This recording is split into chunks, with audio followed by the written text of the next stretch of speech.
안녕하세요. MC 자세입니다. 오랜만입니다. 이제 시즌이 다가오고 많은 라이더 분들이 설레이고 있겠군요. 저도 유튜브를 하다 보니까 좀 더 좋은 콘텐츠를 생산하려고 나름 열심히 노력하고 연구도 하고 있습니다. 최근에는 이전처럼 일주일에 2번 정도 업로드를 못하고 있습니다. 사실 이전에는 그냥 주행 영상 찍고 거기에 무슨 내용 적용할까 해서 영상을 제작했는데, 그러다 보니까 좀 성실하기보다는 게을러지고 그냥 냅다 달리는 영상만 있으면은 시나리오처럼 적어서 읽기만 해서 나름 구독도 해주시는 분들도 많은데, 그런 분들께 그냥 뻐꾸기만 날리는 것 같고 해서 이제는 미리 생각을 하고 내용을 완성해서 거기에 적합한 영상을 생각한 구도로 촬영하고 그렇게 영상을 만들다 보니까 영상을 제작하는 시간과 기간이 배로 들더라고요. 배가 아니라 한 3배 되죠. 준비도 철저히 해야 하고. 그래도 앞으로 채널의 발전을 위해서는 저는 이 방법을 선택했습니다. 처음 영상에 비해 지금의 영상들이 조금 더 발전했듯이 구독해 주시는 분들께 항상 감사하면서 발전하는 채널이 돼야겠다고 생각해서입니다. 오늘로 저도 바이크를 무사고 탄지 그래도 꽤 된 것 같습니다. 한 10년 이상 된 것 같아요. 물론 저도 처음 탔던 시기에는 뭐 제꿍도 하고 슬립도 하고 사고도 많이 났죠. 근데 돌아보면은 중년의 지금이 더 안전하게 즐겁게 즐기는 것 같습니다. 제 채널에 보면은 바이크에 흥미가 있어서 유입되신 분들도 많이 계시고요. 이제 뭐 바이크를 한번 시작해 볼까 하고 오시는 분들도 많이 있더라고요. 그래서 그런 분들을 위해서 콘텐츠를 연속으로 한 3부작 정도 제가 제작해 보려고 합니다. 물론 잘 타시는 우리 시조새 형님들, 고인물 분들도 계시지만 그런 분들은 다시 그냥 복습하듯이 생각하면서 야 맞아, 저때 그랬어, 그렇게 생각하시면서 올해도 안전운전 되시면 더욱 좋겠습니다. 첫 번째 시간은 뭐 공도 주간편, 뭐 2부는 공도 야간편, 3부는 뭐 제국이나 기타 어떤 상황들, 그런 것들에 대해서 좀 내용을 제작해 보려고 합니다. 기본적인 것들이지만 그래도 다시 한번 생각하시고 대색에서 올 시즌도 좀 더 안전하게 오래 저와 함께 달리실 수 있도록 하시죠. 오늘은 그 첫 번째 시간으로 바로 공도에서 사고 없이 미리 예측하면서 안전하게 타는 법을 몇 가지 함께 이야기해 볼까 합니다. 바로 주간 공도편입니다. 우리가 바이크를 구매하면은 실제로 산으로 들로 뭐 멀리 나갈 때도 많이 있죠. 하지만 차가 가득 있는 공도를 달릴 일도 무수히 많습니다. 특히나 자동차 전용 도로에 들어가지 못하는 우리나라 실정에는 더욱더 공도를 달릴 일이 많이 있죠.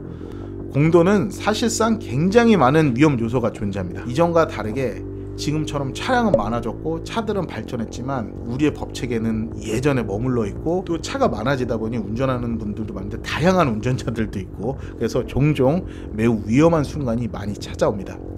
내가 아무리 잘해도 남이 못해서 사고 날 때가 많아지고, 이럴 때는 순간적으로 대처하기보다는 미리 그런 요소를 알고 그런 리스크가 걸리지 않는다면은 우리가 바이크를 좀 더 사고 없이 탈 수 있는 확률이 훨씬 더 늘어난다고 저는 생각합니다. 공도는 바이크를 몇십 년을 타셨던 상관없습니다. 막 무릎을 막 뱅킹각을 줘 이빠이 때려서 무릎을 긁고 막 윌리를 해서 저 달나라까지 가실 수 있는 실력이라도 공도는 전혀 상관없다고 생각하시면 됩니다. 실제로 뭐 마르케즈가 와도 영등포 노타리에서는 PCX 125에게 다 따일 수 있습니다. 그만큼 공도는 실력보다 오래 살아남아 있으면 운이 좋았다, 이렇게 생각하시면 됩니다. 그래서 그 운을 절대 실험해 보실 필요는 없습니다. 리스크를 줄여서 안전하게 탈 수 있다면 저는 그것이 최고의 방법이라고 생각합니다. 지금도 20대 시절을 돌아보면은 그 당시는 남이 잘못보다는 모두 제가 과신하고 오버해서 났던 사고들이 많았고, 그걸 지금처럼 한 템포 내려놓고 탔다면 더 즐겁고 안전하게 탔을 거라고 생각이 됩니다. 자, 그럼 주간 공도 첫 번째, 저는 이 좌회전과 우회전 차선의 대기선이 길잖아요. 이때 굉장히 주의해서 멀찌감치 운행합니다. 가장 빈번하게 일어나는 사고라고 저는 생각합니다. 이 좌회전을 하려는 차량들, 특히나 요즘은 우회전 신호까지 있어서 뒤로 차들이 줄을 굉장히 길게 서 있잖아요. 이때 앞에 차들은 신호를 받고 통과하지만 뒤에 줄을 서 있는 차들은 대기를 하잖아요. 근데 자동차 운전자 입장에서 신호가 길어지면 짜증이 납니다. 저도 그러니까요. 근데 이 옆에 도로에, 대기하는 도로 옆에 도로에 차들이 많이 있으면 그래도 괜찮아요. 차량이 서행을 해야 되니까. 근데 차량 신호가 녹색불이라서 차들이 많이 통과하고 옆에 차량이 없다. 그러면 될 수 있으면 이때는 대기하는 차량에서 가장 멀리 떨어진 차선으로 운행을 하셔야 됩니다. 왜냐하면은 이때 영상에서처럼 이런 차선에서는 대기줄이 길어지면 옆 차선으로 바로 갑자기 나올 때가 있습니다. 튀어나오는 게 굉장히 위험합니다. 특히나 막 택시들 특히 그러죠. 왜냐면 이제 영업하시는 분이다 보니까 빨리 다른 데 콜로 받아서 가야 되니까 기다리다가 코스를 바꿀 수도 있으니까 갑자기 나오잖아요. 근데 이게 차들이 많으면 상관없는데 막 빠르게 통과하는데 갑자기 이 차가 튀어나오면 이거는 그냥 바로 그냥 사망입니다. 예, 굉장히 위험하죠. 그렇기 때문에 이럴 때는 이렇게 차들이 많이 서 있고 신호가 빨리 통과될 때는 될 수 있으면은 그 대기하는 차선에서 좀 멀찍이 떨어져서 가는 것이 좋습니다. 물론 이제 조금 불안하다 싶으면 감속하는 게 맞고요. 영상에서처럼 차들이 많을 때는 우리도 속도를 당연히 줄이지 않습니까? 그러니 이럴 때는 충분히 제동이 되기 때문에 옆에서 나오는 차들에는 대처할 수 있습니다. 하지만 이 구간을 빠르게 지나가려면 바로 충돌할 수 있기 때문에 항상 머리에 이 상황을 그려두시는 게 굉장히 중요합니다. 두 번째, 이건 뭐 많은 분들이 아는 상황인데요. 버스나 큰 차 옆은 항상 조심하셔야 돼요.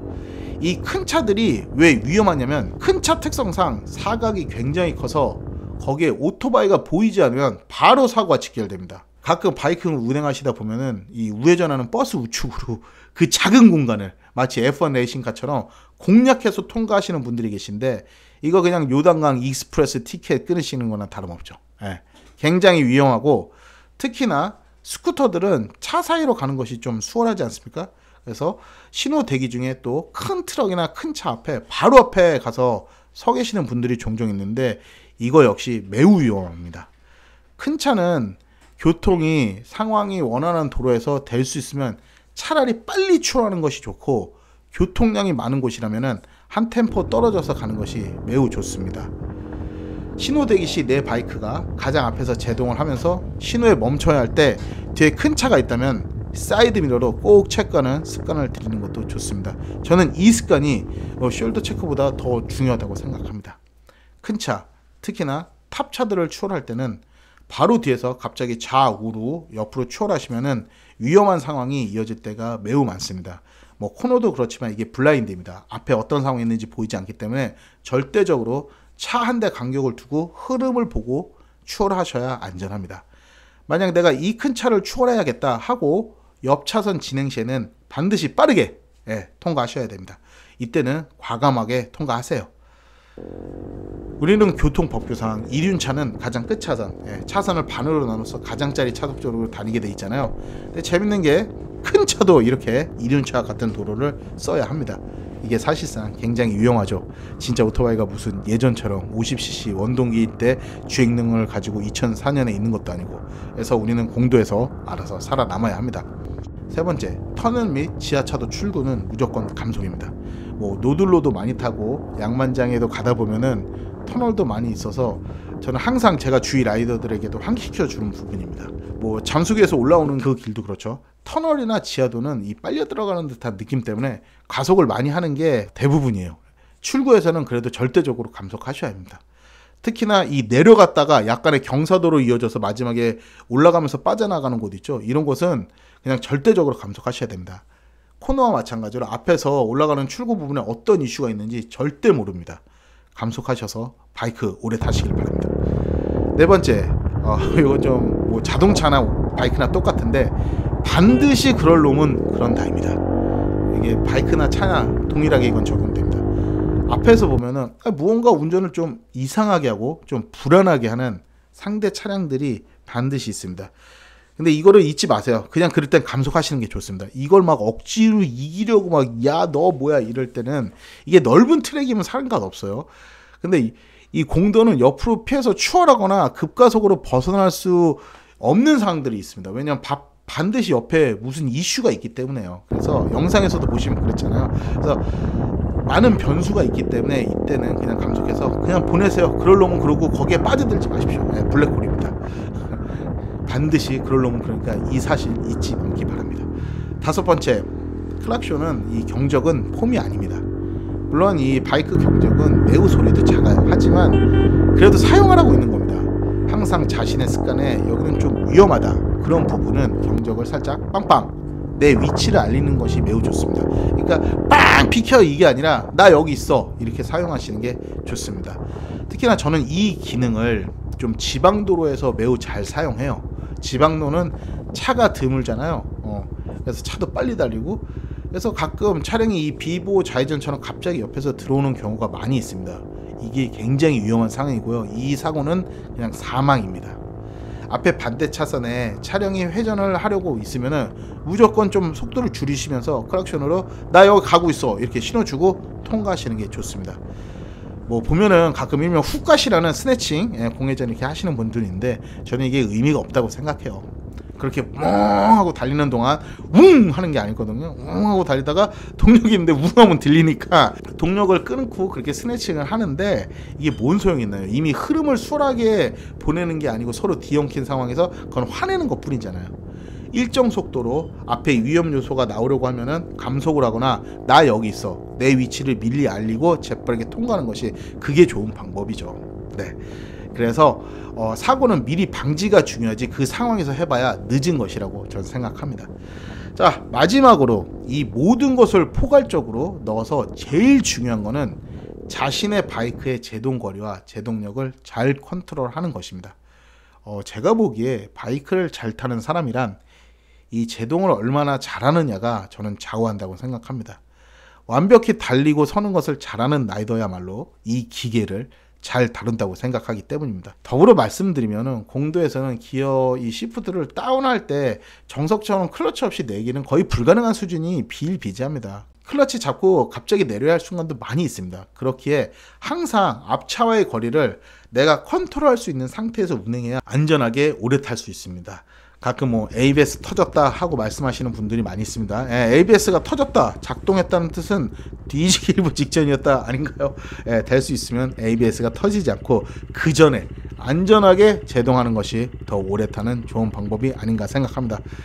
저도 뭐 뻥 뚫린 길에서까지 이렇게 천천히 뭐 선비처럼 교통 흐름 방해하면서 타라고 차마 말은 못 드리겠습니다. 저도 그렇게 하진 않으니까요. 하지만 최소한 차량이 많은 도로에 진입했을 때는 내 안전을 생각해서 미리 불안 요소를 없애고 타시는 것이 저는 좋다고 생각합니다. 그것이 습관이 되면 좀 더 즐겁고 또 가족들에게 이 사람은 언제나 이 바이크를 믿을 수 있게 안전하게 타라는 안심을 시킬 수 있는 라이더가 될 수 있잖아요. 그러면 우리는 좀 더 많은 바이크를 기변도 해보고 기추도 해보고 그래서 오래 즐겁게 탈 수 있지 않을까 생각합니다. 오늘은 이렇게 누구나 뭐 오래 타신 분들 그리고 살아서 계신 분들은 잘하고 계시지만 기본적으로 공도에서 위험 상황에 빠지지 않은 법에 대해서 좀 이야기해 보았습니다. 말씀드린 것을 이미지 트레이닝화하여 실제로 운행에 적용하시면 또 이게 게임 같고 꽤 재미있습니다. 언제나 지금 타시는 여러분의 바이크를 잘 다루셔서 즐거운 바이크 라이프가 되시길 바랍니다. 그럼 다음 공도 야간편에서 저는 다시 찾아뵙겠습니다. 이상 MC 자세였습니다. 시청해주셔서 감사합니다.